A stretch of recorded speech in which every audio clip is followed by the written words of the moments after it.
Hello dear students, काल आपण science 1चा 9वीचा एक पेपर डिस्कस केला.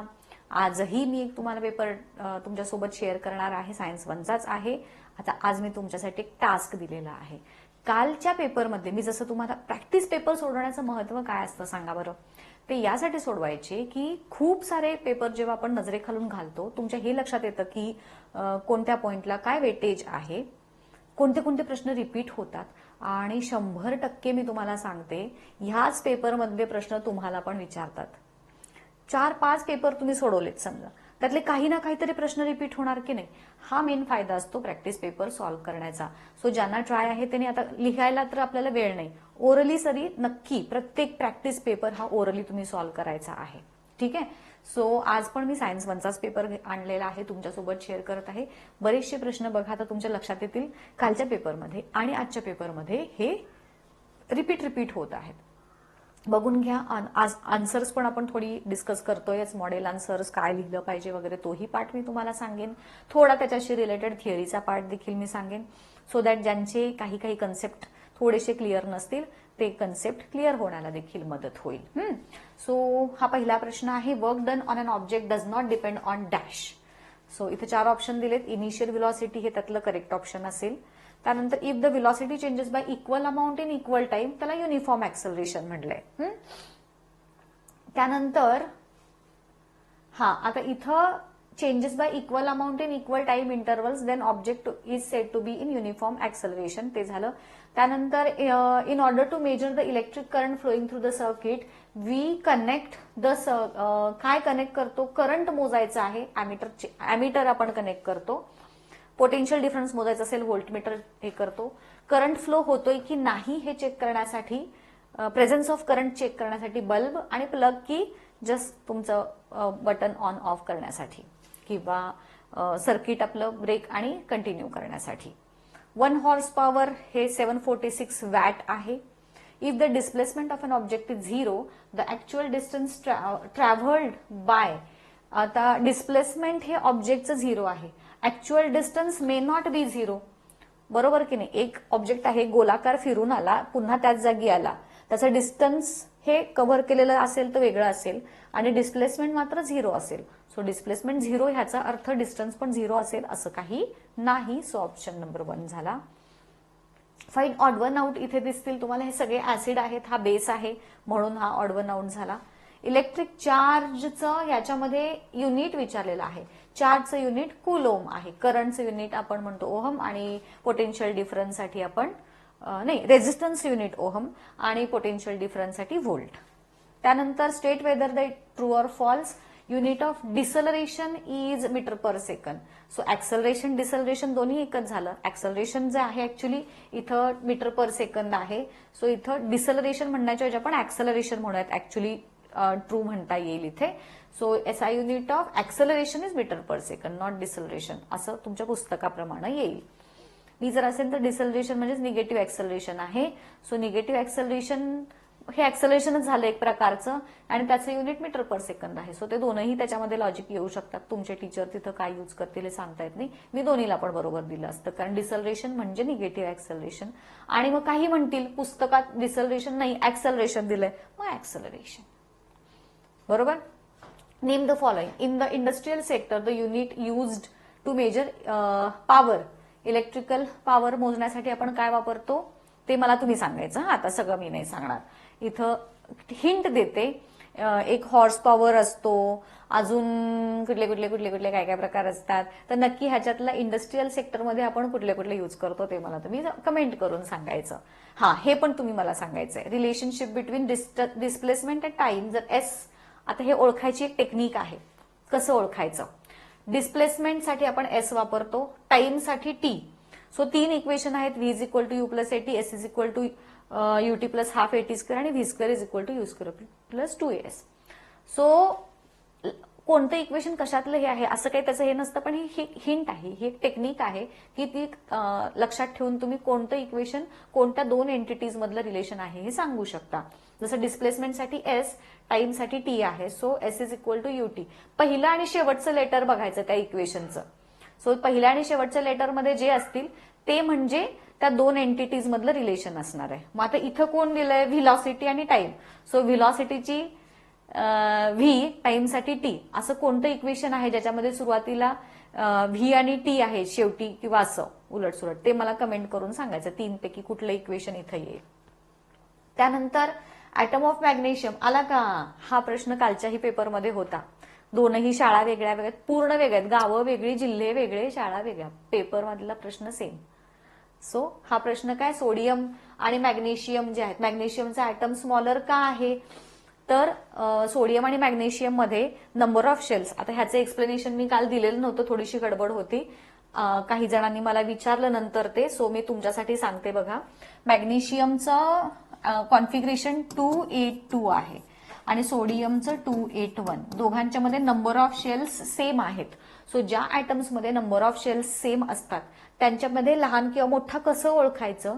तर ज्याच्यामध्ये व्हॅलन्स इलेक्ट्रॉन कमी तो मोठा, ज्याच्यामध्ये व्हॅलन्स इलेक्ट्रॉन जास्त तो लहान. आत्तापुरतं एवढंच लक्षात ठेवा. सेम नंबर ऑफ शेल्स असताना हे बघायचं, याच्यामध्ये 2 आणि याच्यामध्ये 1 आहेत. सो 2 मोठा आहे, 1 लहान आहे, म्हणून हा ऍटम मोठाच म्हणते आता इथं मी असं, आणि हा ऍटम लहान. ज्याच्यामध्ये जास्त व्हॅलन्स इलेक्ट्रॉन तो ऍटम लहान. आणि नंबर ऑफ शेल्स ज्यांच्यामध्ये डिफरंट असतात, समजा 282 आहे आणि 22 असेल, तर ह्याच्यामध्ये ज्याच्यात नंबर ऑफ शेल जास्त तो मोठा, ज्याच्यात नंबर ऑफ शेल कमी तो लहान.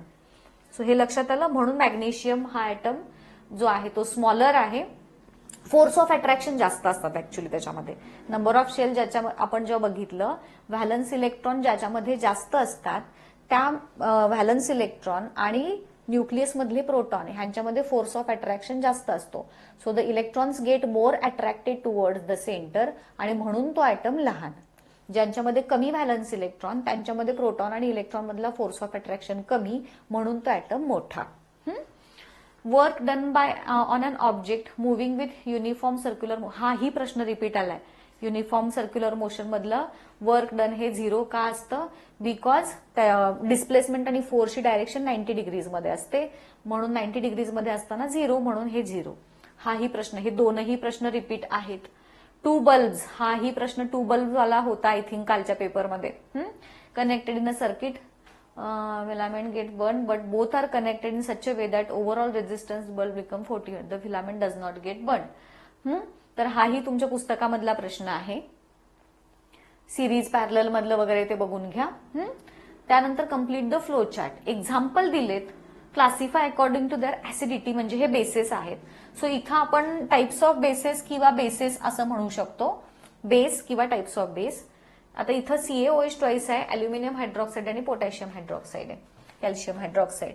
त्यानंतर according to their acidity, acidity ह्याच्यामध्ये मोनो ऍसिडिक, डाय ऍसिडिक आणि ट्राय ऍसिडिक बेसेस असे 3 प्रकारचे बेसेस असतात. ज्यांच्यामध्ये एक हायड्रोजन निघतो तो मोनो ऍसिडिक.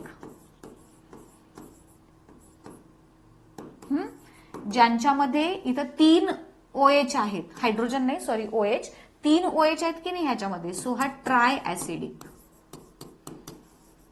आणि इथं 2 OH लिहिलेलं दिसतंय, so it is di acidic. OH मायनसची संख्या मोजायची. इथं 2 दिसत आहेत OH लिहिलेलं, हा डाय ऍसिडिक. इथं 3 OH लिहिलेलं दिसतंय, ट्राय ऍसिडिक. इथं 1 OH आहे, मोनो ऍसिडिक. इतकं सोपं आहे हे. त्यानंतर पुढचा प्रश्न, appliances connected in circuit in a house, write a short note based on the concept understood from the figure. आता ह्याच्यामध्ये कोणती कन्सेप्ट आहे? तर हे रेजिस्टर्स जे आहेत हे सिरीज पॅरलल मध्ये जोडलेले वगैरे आहेत. डोमेस्टिक इलेक्ट्रिक सर्किट आहे, तर ती कन्सेप्ट इथं तुम्हाला लिहायची आहे. त्यानंतर bag of rice whose height should raise so that the potential energy becomes, म्हणजे पोटेन्शियल एनर्जीचा जो फॉर्म्युला आहे P is equal to mgh. तर जी ची व्हॅल्यू इथं दिलेली आहे, मास दिलेला आहे, पोटेन्शियल एनर्जी दिलेली आहे, H काढायचं आहे. Given find out formula solution, ह्या पॅटर्न मध्येच हे नेमकं नेहमी सोडवायचं. त्यानंतर define molecular mass, explain with example. वॉटरचं मोलेक्युलर मास H2O, त्याचा फॉर्म्युला आहे H आहे 1 आणि ऑक्सिजनचं 16 आहे. H2 म्हणजे हे 2 आणि हे 16, 16 आणि 2 17 आणि 18 झालं ह्याचं. त्यानंतर distinguish between distance and displacement, हाही काल प्रश्न होता बघा, रिपीट झालेला आहे. 4 पॉइंट्स लिहायचे आहेत तुम्हाला इथं. त्यानंतर रिॲक्शन दिलेली आहे इथं. HCl NaOH, ऍसिड आहे, बेस आहे, सॉल्ट प्लस वॉटर मिळणार आहे आपल्याला ह्याच्यापासून. सो हे कसं तयार करायची, याच्यामध्ये आयनचा एक्सचेंज करायचा. ठीक आहे. सॉल्ट कुठला असणार आहे, ह्या मेटलचं सॉल्ट. सो इथे येईल NaCl हा सॉल्ट आणि OH आणि H मिळून वॉटर तयार होणार. हे झालं salt plus water. Identify and explain the type of reaction, ही न्यूट्रलायझेशन रिॲक्शन आहे. Acid plus base react to form salt and water. Explain with 2 examples what is mean by mole of a substance. Mole म्हणजे काय आहे, एखाद्या कोणत्याही सबस्टन्समध्ये असणारे number of moles. तो जो अॅव्होगॅड्रो नंबर आहे 6.22 × 10⁻23 हा जो आहे नंबर, त्याला आपण 1 मोल असं जे म्हणतो, ती मोलची कन्सेप्ट इथं तुम्हाला लिहायची आहे. Positive negative, 0 acceleration, velocity with respect to time वाढली, पॉझिटिव्ह कमी झाली, निगेटिव्ह वाढली नाही कमी पण झाली नाही, 0 ऍक्सलरेशन. हे 3 त्याचं. आणि इथं 3 मार्कांसाठी आहे. सो प्रत्येकाचे एक एक एक्झाम्पल तुम्ही इथं लिहा शक्यतो. त्यानंतर complete and rewrite the paragraph, rewrite करायला सांगितलेला आहे. Sodium atom gives away 1 electron and a dash of sodium is form. So इथं इलेक्ट्रॉन दिल्यामुळं कॅटायन तयार होतं. सो इथं कॅटायन येईल. ठीक आहे. त्यानंतर hence the valency of sodium is 1. Chlorine atom takes up 1 electrons and forms and anion of chlorine, that is chloride ion. Thus the valency of chlorine is also 1. After the give and take of electrons is over, the electronic configuration of both the resulting atoms has complete. Has a complete octet असेल बघा इथे. दोघांचेही complete octet झालं. Due to the attraction between the unit but dash charges on the 2 ions, opposite charges, 1 chemical bond is formed between NaCl and that compound कोणतं, NaCl, हे compound form होणार. आलं लक्षात. सो ह्या पद्धतीनं असे पण तुम्हाला पॅरेग्राफ बेस्ड क्वेश्चन येऊ शकतात. हा प्रश्न देखील कालच्या ऍक्टिव्हिटीमध्ये होता, आठवतंय तुम्हाला. Label A and B. आता इथं काय आहे, हे पॉपिंग साऊंड तुमच्या पुस्तकातली डायग्राम आहे ही. बी म्हणजे बबल्स ऑफ हायड्रोजन गॅस आहे. Do not copy the diagram, फक्त लेबलसाठी विचारलंय. पण काल तुम्हाला आठवत असेल ह्याच्यावरती वेगळा प्रश्न येतो. एक्स हा गॅस होता मेटल आणि मग त्याची रिॲक्शन विचारलेली होती मॅग्नेशियम. म्हणजे प्रश्न बघा, कालच्या ही सेम ऍक्टिव्हिटी होती पण कालचा प्रश्न वेगळा होता, आजचा प्रश्न वेगळा आहे. सो त्याच्यावरून तुम्हाला व्हरायटी ऑफ क्वेश्चन लक्षात येईल. Read the statements and explain the concept. Priya is playing with a ball. She raises it to height. She observes the type of energy. Height ला गेले, then reaches the ball. She observes the type of energy the ball falls. 3 हे काय आहे? Explain the concept based on it. Free फॉलचं आहे. Observe the type of energies. Freely falling objectशी related concept आहे ही. त्यानंतर 3 resistors having resistance connected in parallel. Parallel मध्ये आहे. सो रेसिप्रोकल करायची. आणि इथं हे न्यूमरिकल जे तुम्ही कराल, म्हणजे जे काही तुमची किंमत येईल बघा. इथे 1/5 plus 1/10 plus 1/30 is equal to 1/RP आहे. सो हे तुम्ही त्याचे डिनॉमिनेटर सेम वगैरे कराल. जे उत्तर येईल ते तुमचं 1/RP असणार आहे. सो फायनल तुमचं जे येईल ते करताना उलट RP/1 हे करायला विसरू नका. गडबडीत तुम्ही हेच करताय आणि एवढंच करून येताय नाही. हे जे काही तुम्ही छेद समान वगैरे कराल नंतर सोडवाल वगैरे, तर हे जे काही 3 समथिंग वॉट एव्हर जे काही येईल, समजा आता मी हे करत बसत नाही, समजा हे 3/30 काहीतरी आलं, तर RP इज इक्वल टू 30/3 येणार आहे. हे लक्षात ठेवा. उलट रेसिप्रोकल आहे ते. सो ते करायचं विसरायचं नाही. जेव्हा पॅरललसाठी आपण सोडवता युनिट लिहायला विसरायचं नाही. As shown in the figure, child is pulling. What is the formula for the amount of work done? डिस्प्लेसमेंटची दिशा वेगळी आहे, अप्लाइड फोर्सची दिशा वेगळी आहे. So W is equal to FS cos θ हा फॉर्म्युला झाला. What is the type of work done if theta is equal to 180, theta 180 आहे, so type of work ही निगेटिव्ह वर्क झाली. आणि 0 वर्क जर असेल तर थिटाची व्हॅल्यू 90 डिग्री, 90 डिग्री असताना वर्क डन हे 0 असतं. सो हे झालं. त्यानंतर 5 मार्कांचा प्रश्न पॅरेग्राफ बेस वरती आहे. हा पण कॉपर सल्फेटच्या हे इलेक्ट्रोलायसिस वरती आधारित प्रश्न आहे.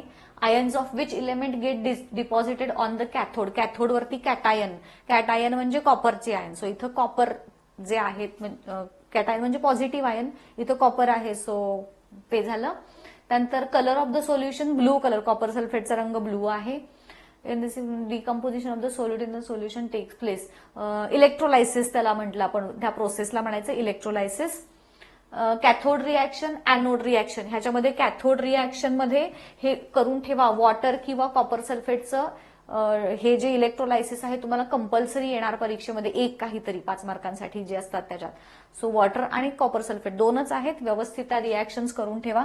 याच्यामध्ये तुमची कॅथोड रिॲक्शन आहे, कॉपर जो आहे Cu2 plus 2 electrons gives Cu, हे तुमची कॅथोड रिॲक्शन येईल. आणि अॅनोड रिॲक्शन मध्ये Cu gives Cu plus 2 electrons, ही त्याची अॅनोड रिॲक्शन. ज्यांच्याकडे नाही आहे त्यांनी हे रिॲक्शन लिहून ठेवा, हे विचारतात, महत्वाचं आहे. आणि त्यानंतर आता derive the equation for 3 resistors connected in series, series मध्ये कनेक्टेड आहे. डायग्राम काढायची व्यवस्थित आणि त्याचं डेरिव्हेशन जे आहे RS is equal to R1 plus R2 plus R3 dot dot dot dot plus RN, हे जे इक्वेशन आहे ते प्रॉपरली डिराईव्ह करायचं. आणि ते जेव्हा सिरीजमध्ये कनेक्ट केलेले असतात त्याचं वैशिष्ट्य काय असतं, रेझिस्टन्स टोटल वाढतो, सो करंट फ्लो होणारा कमी होतो, हे सगळं त्याच्यामध्ये व्यवस्थित लिहायचं 5 मार्कांच्या ह्याच्यासाठी अलॉंग विथ डायग्राम.